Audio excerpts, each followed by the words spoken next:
प्यारे अधिवक्ता साथियों, सभी को हमारा प्यार भरा नमस्कार। हनुमान जी की कृपा से और सावन मास ये चल रहा है। भगवान भोलेनाथ, काशी विश्वनाथ, केदारनाथ, बद्रीनाथ, भद्रेश्वर नाथ, कामेश्वर नाथ, समस्त नाथ परंपरा से जुड़े हुए समस्त तीर्थ स्थल पर विराजित समस्त ज्योतिर्लिंग के पीठाधीश्वर, एक प्रकार से कह सकते हैं देवादिदेव महादेव भगवान शंकर की अतुलनीय अनुकंपा से आप समस्त अधिवक्ता साथियों ने, जो मेरे हिसाब से अभी जिस समय मैं ये रिकॉर्ड करना शुरू किया हूँ 2 बजने में 5 मिनट बाकी है, लगभग 700 के आसपास लोगों ने इस जिज्ञासा को शांत किया है हमारे 44 मिनट लंबे वीडियो में कि क्या अगस्त में यूपीएचजेएस का प्रीलिम्स हो सकता है। ये हमारा ही प्रश्न नहीं था। इस एग्ज़ाम को देने वाले जो लगभग 7 से 9 हज़ार की भीड़ हो सकती है, प्रिडिक्शन क्लियर नहीं है, लेकिन मुझे लगता है 9 हज़ार हो सकती है, 9 हज़ार क्रॉस भी कर जाए तो इस भीड़ में से अगर 700 लोगों ने इसे देखा है और संभव है कि अभी और कुछ लोग देखें, हो सकता है 1000 भी ये क्रॉस कर जाए, तो 9वीं हिस्से में, यानी अगर मान लीजिए थोड़ी देर के लिए टोटल 9000 कैंडिडेट प्रीलिम्स देने आते हैं तो उसका 9वां हिस्सा हमसे किसी न किसी माध्यम से परमात्मा ने जोड़ रखा है। इस बात को तरंगतः भी और तर्कतः भी अतिशयोक्तिपूर्ण आपको आभासित नहीं होगा कि जो फाइनली एक भी कैंडिडेट अगर सेलेक्ट होता है तो पूरी 83 सीट कंप्लीटली भर दी जाती है, तो या जितनी भी भरी जाती है, ये संभव है कि जो ये 1000, 1500 या 2000 लोग जो टच में हैं, इसी में से जो एचजेएस देने वाले हैं उनकी मैं बात कर रहा हूँ, उन 1500 वालों में से वो संख्या 100% तो गारंटी नहीं दे सकता, इतना नहीं, लेकिन 60 से 70% कैंडिडेट मुझसे जुड़कर इस अंतिम सिलेक्शन में एज ए अपर जिला जज उत्तर प्रदेश बन सकते हैं। ये परमात्मा के द्वारा अनुकंपित व्यवस्था है। हम सभी अधिवक्ता साथी पर डे किसी सामयिक घटनाक्रम, खास करके प्रतियोगिता से जुड़ी संसूचनाएं और उससे जुड़े क्रियमाण तत्व का मतलब कि जब सिचुएशन ऐसी बन गई है तो अब करें क्या, उस पर चर्चा होती है। हमारे YouTube पर कल के वीडियो में जो लगभग 700 लोगों ने एग्जैक्ट टाइम देख लिया है, उनमें से किसी एक बच्चे ने कमेंट किया है, सर यूपी एपीओ की वेटिंग लिस्ट का क्या हुआ। उससे संदर्भित कुछ महत्वपूर्ण सूचना है। पहले हम उस पर 5 मिनट आपसे बात करेंगे, फिर बात कंटिन्यू होगी। वो बच्चे जो उसमें प्रयासरत हैं, जिन्होंने प्रयास किया और अपने पक्ष में आर्डर भी पास करवाया था, लेकिन उस आर्डर का निचोड़ व्यवहारिकतया सार्वभौमिक था, लेकिन कमीशन इस बात पर तुला है कंटिन्यूअस, कि वो सिर्फ याचियों को उसका बेनिफिट देना चाहता था, और इसी चीज को मैनेज करते हुए मामला कार्मिक तक पहुंच गया था एग्जीक्यूट होने के लिए। थोड़ी सी बात थी chief minister office, file commission, उसके बाद रिजल्ट आउट, वेटिंग की। लेकिन नाम नहीं लूँगा, वैसे जब ऑर्डर पास होगा तो आप लोग जान जाएंगे। अधिवक्ता साथी हैं, वो भी यूपी एपीओ में इंटरव्यू फेसर हैं। उन्होंने अपने स्तर पे क्या संपर्क किया क्या नहीं, मैं इसके बहुत गहराई में नहीं जानता, लेकिन उनकी एक याचिका ने सिंगल बेंच में, जबकि ये मामला डबल बेंच द्वारा निर्णीत है, उन्होंने ऑर्डर की कॉपी लगा दी कि ये जुलाई में ही कंप्लीट होना चाहिए था और अभी तक इन्होंने कंप्लीट नहीं किया। इस रिट पिटीशन से वो बच्चे जो उसमें याची हैं, जिन्होंने वो मुकदमा लड़ा, वो अनभिज्ञ रहे। सरकार भी अनभिज्ञ रही, कोई भी लगा सकता है, कभी भी लगा सकता है, इसमें तो सबका राइट है। 226 जिंदाबाद।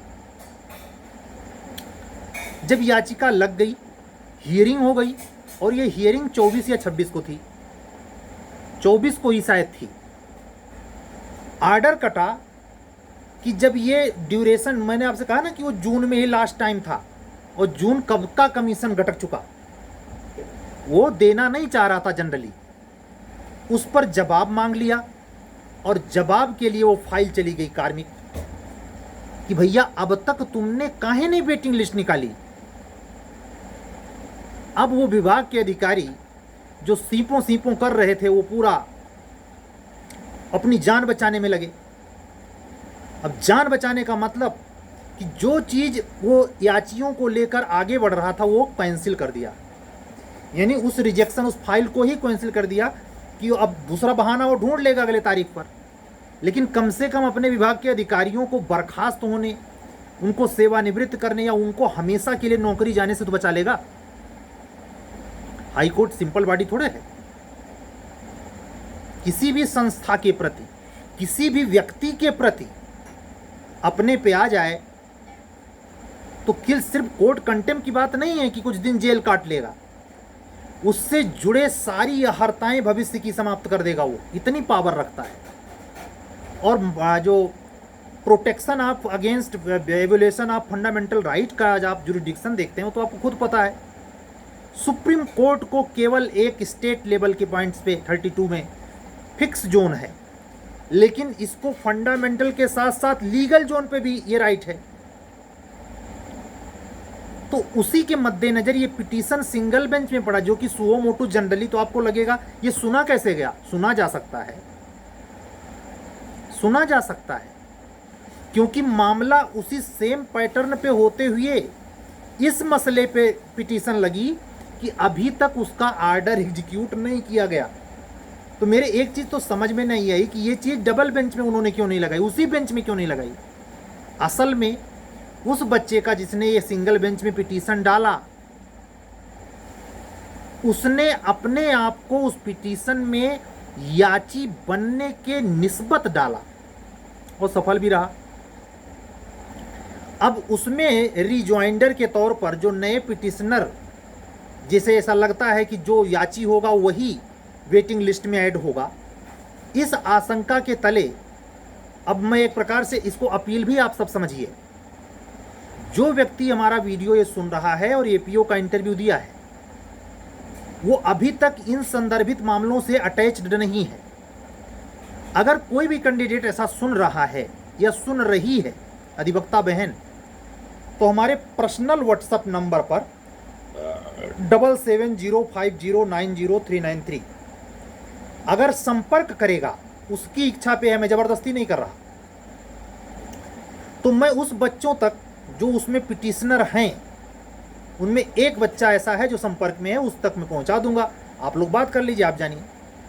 मैं ना इस मसले को देख रहा हूं, ना मेरा इसमें कोई प्रत्यक्ष अप्रत्यक्ष इंटरेस्ट है। हमें इतनी फुर्सत नहीं होती। आप लोगों के स्टडी काम से ही एक्स्ट्रा समय जो थोड़ा बहुत बचता है, उसमें हम जुडिशियल वर्क भले देख लें, अन्यथा कोई समय नहीं बचता। बस इतना कह रहा हूं कि ये जो मन में आपके भाव था, ओ हम आकाश हम भी याची बन गए होते, तो ये एक अवसर मिल गया है।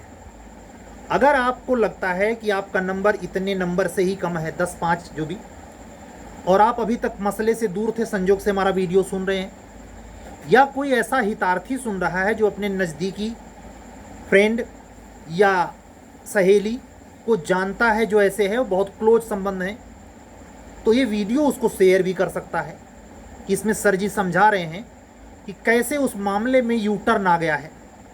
और मामले की जो तारीख लग गई है 27 अगस्त, आपने देखा कि हाई कोर्ट का भी मैटर जो जुडिशरी वाला है, उसमें भी कोई ऐसा मामला अगस्त में ही ढुका दिया गया है। तो एक चीज़ ये समझ में आ गई कि जो अगस्त में हम लोग ये उम्मीद लगाए बैठे थे कि हो सकता है प्रस्ताव पास करके कमीशन इस पर विज्ञापन अधियाचन के लिए सोचे, लेकिन कमीशन और कार्मिक मंत्रालय की मुंडी फंसी इसी वेटिंग लिस्ट के मुद्दे पर दे जवाब 27 अगस्त को। तो आप इससे दो फैक्ट क्लियर समझें। एक तो वेटिंग लिस्ट निकालने का जिन्न अभी जिंदा है, कुछ भी हो सकता है।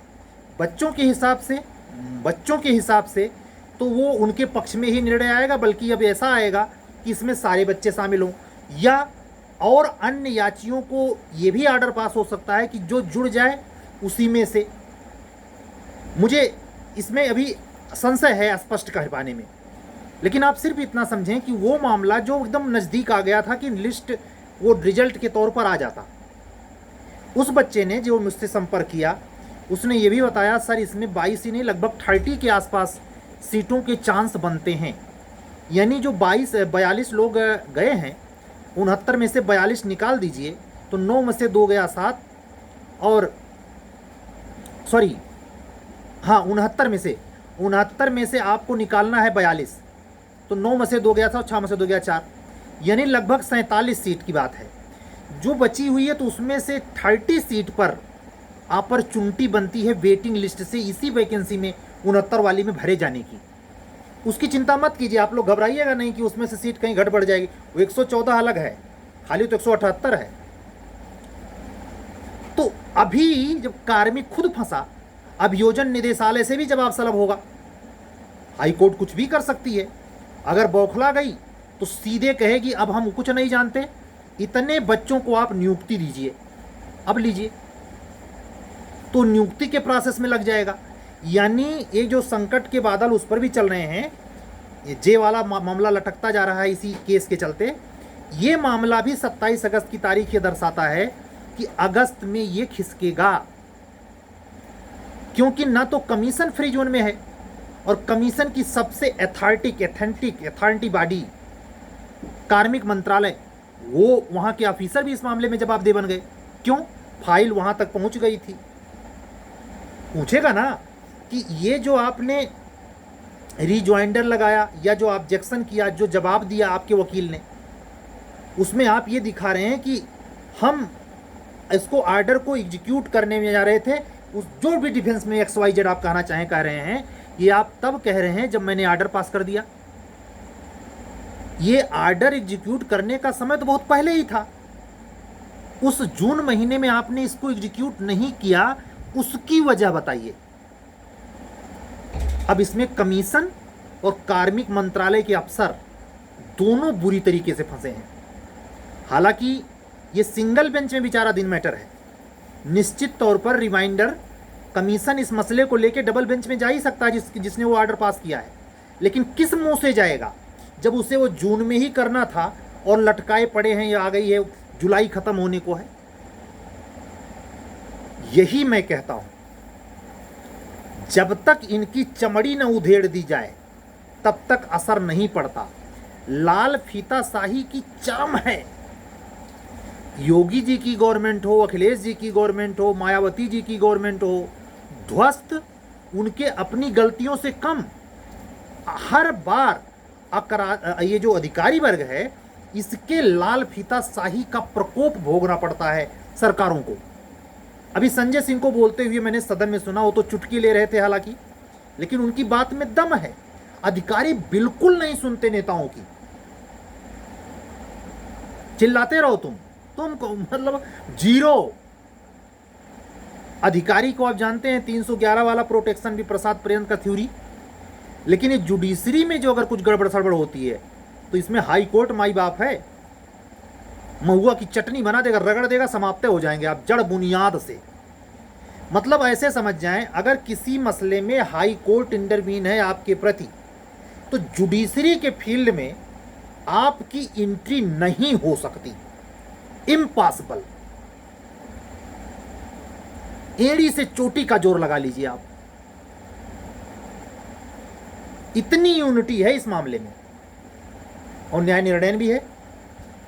बस मैं इतना कहना चाहूंगा कि जो बच्चे एपीओ से जुड़े हुए इंटरव्यू फेसर हैं, हमारी कुछ अधिवक्ता बहनें मुझसे खुद मांग ली थी, लखनऊ से हैं, वो शायद सुन रही हूँ, उनको मैंने स्पेशली कहा भी था, उन्होंने पता नहीं क्या समझा, बातचीत नहीं की।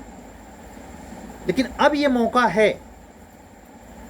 अब ये मौका है कि उस पिटिशनर बनने की अगर आकांक्षा है तो एक अपॉर्चुनिटी मिल रही है, वो बातचीत करें और आप अपने हित का लाभ उठाने के लिए।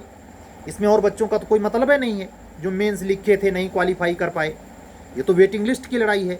लेकिन ये वेटिंग लिस्ट का निकाला जाना, उन निकाले गए कैंडिडेट का नियुक्ति प्रक्रिया को संपादित करवाना, उनकी ट्रेनिंग करवाना, ये सब सरकारी जिम्मेवारी के साथ साथ कमीशन पर आने वाले नई जिम्मेवारी के बीच का व्यवधान नहीं दिखाई देता आपको?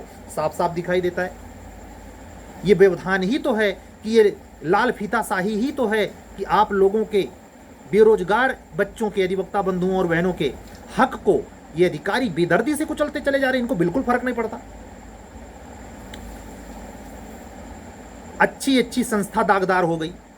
यूपीएससी पर पूजा खाडेकर ने जो दाग लगाया है वो आने वाले 500 साल नहीं सुधरने वाला।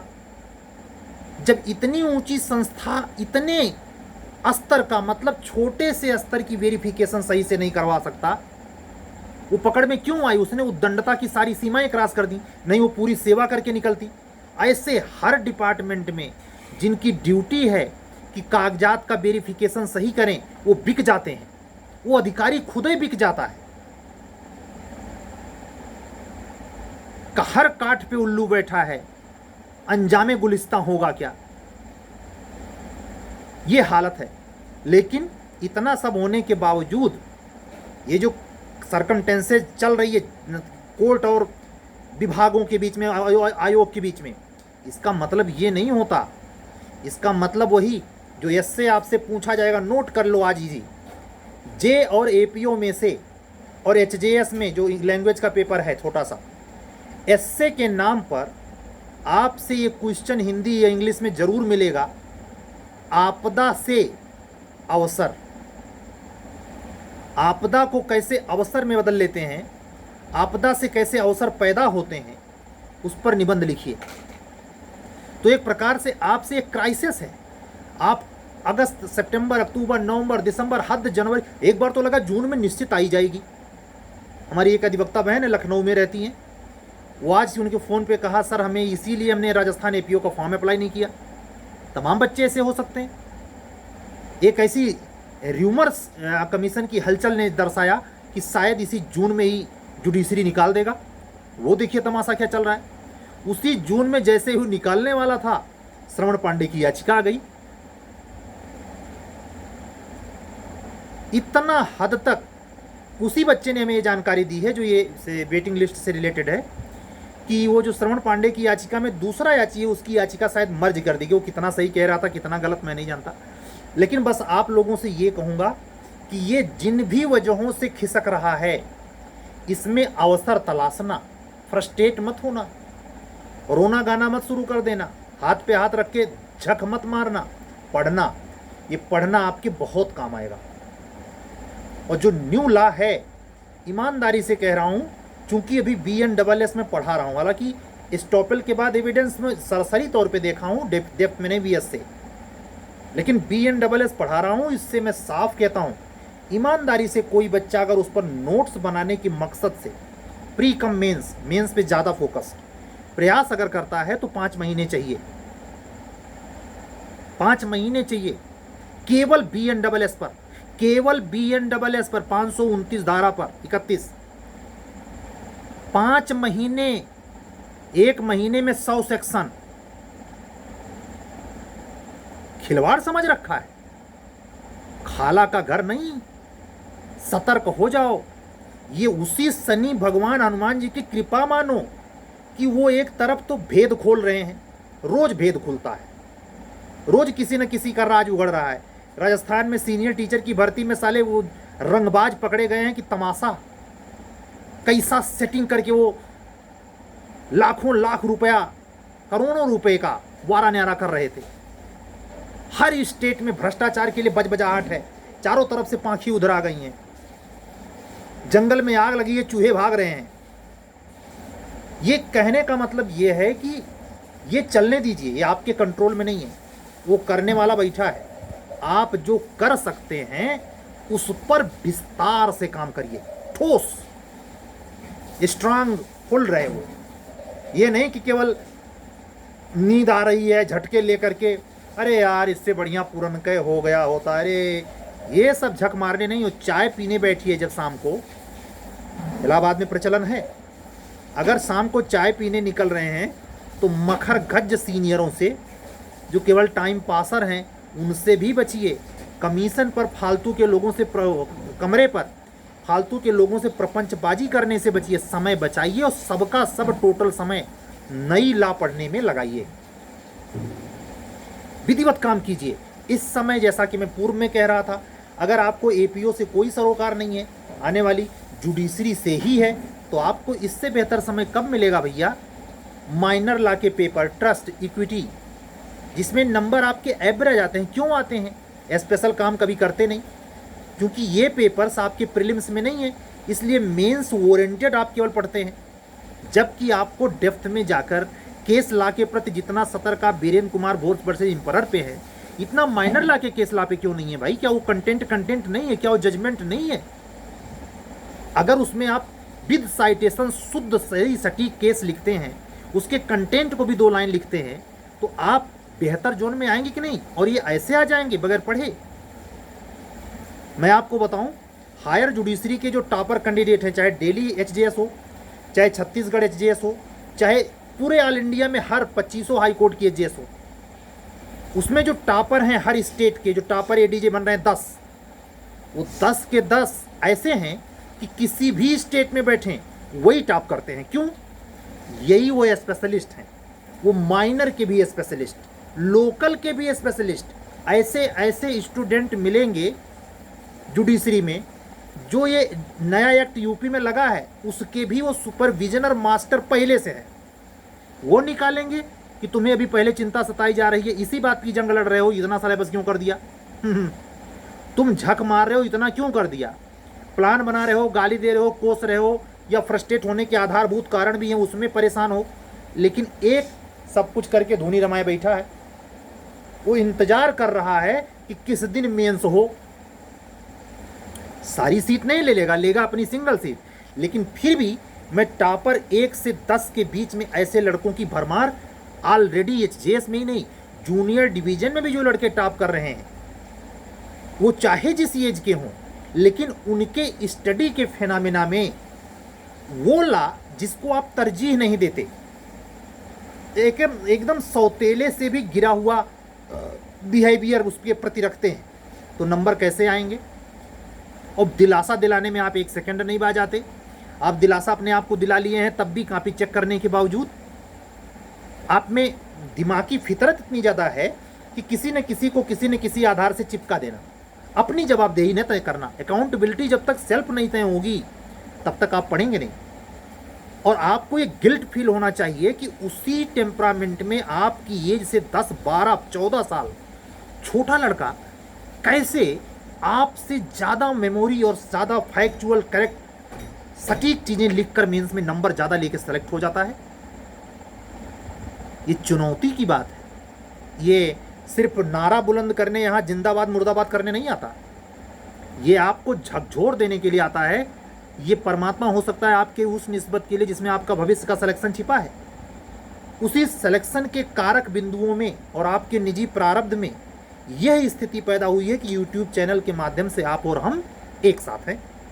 ऐसा भी हो सकता है कि ये सब प्रतिदिन आपसे बातचीत करने का परिणाम स्वभावतया सुखद परिणाम मुझे भी मिले, कोई आश्चर्य नहीं।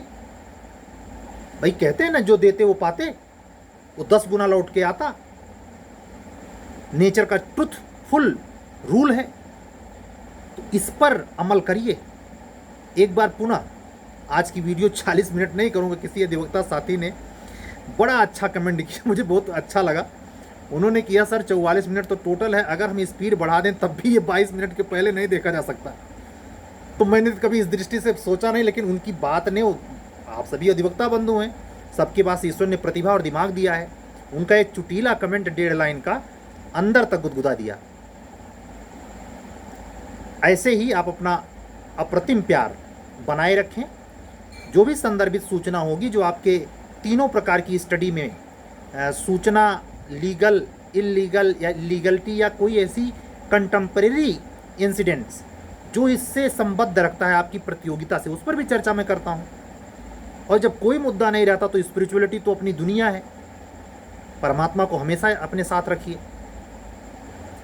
उन्हीं को धन्यवाद देते हुए और आज की वाणी यहीं पर विराम देते हुए, कल फिर पक्के मिलने वादे के साथ, पुनः हाजिर होने के वादे के साथ चलता हूँ।